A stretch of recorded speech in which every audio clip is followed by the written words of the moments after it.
Hello everyone, in this video I'll be showing you an OP Putrescent Cleaver Build guide in Elden Ring. This weapon is incredible. It has a very cool weapon art that gets used against you during the fight, and it has a few different ways you can go about using this attack, but it hits hard and quickly, so I'll be going over the full build guide in this video. So after I take care of this Albinauric, and it's really that quick and easy. So this is going to be for level 150, but if you're at a higher level, I'll tell you which stats to be investing in.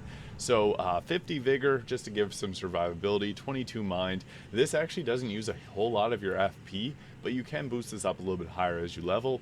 I got 44 Endurance, allowing us to be a medium roll at 63 poise, but get at least 51 to 56 poise.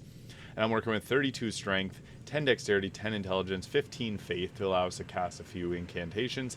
But this weapon majorly scales off of our Arcane, so this is what we want to be investing in. It's going to help with the frostbite buildup as well as the damage. And as you level up, you can put more points into Strength, but you're going to get more damage out of investing in Arcane. So take that up to 60 first, and then get your Strength up to like 40, even up to 60 if you want to. And invest in your mind a little bit as well. So for the gear, I went with the Imp Head to give us an extra 2 to our Strength, and Raptor's Black Feather if you want to do some jump attacks. I'm using the Carrion Filigree Crest to lower the FP consumption used by this skill, alongside Shard of Alexander to give it more damage. The Rotten Winged Sword Insignia, which greatly increases attack power. This is going to continue to give us even more damage.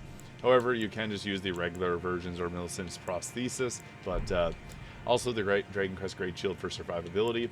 But the overall strategy with this is we want to use our good image. I'm also using Dragon Communion Seal, but really any seal that you got. This one does scale off Arcane though, so you can use things like Rot Breath and even Exig's Decay.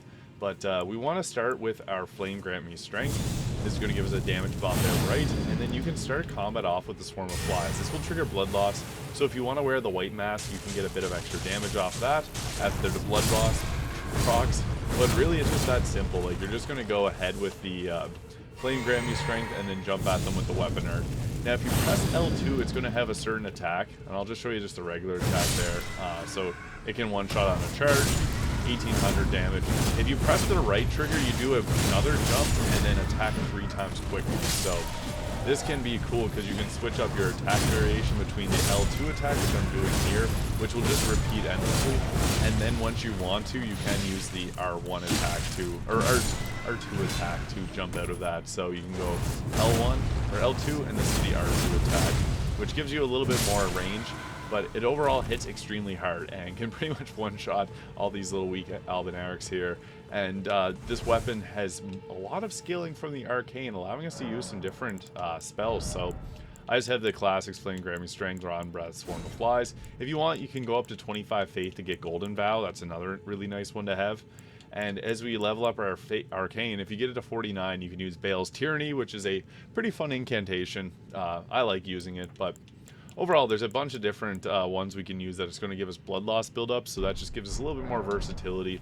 But overall, again, we just want to go in and deal our frostbite damage. And once the frostbite's triggered, we have a good time because they're going to take 20% more damage, and it's already taken a lot of damage from these hits. So yeah, it's incredible. You can also two-hand this weapon. It's a good one to two-hand. As you see there, it hits really hard. Oh, that Albinauric just fell off the edge.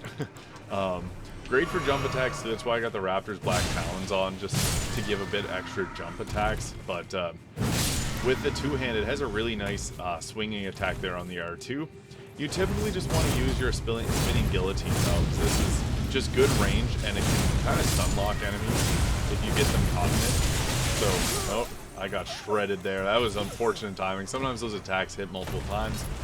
They were doing their own spinning version of that, but the Putrescent Cleaver is an extremely powerful weapon in Elden Ring. If you found this video useful, please hit the subscribe button below. Thank you so much for watching, and I'll see you all in the next video.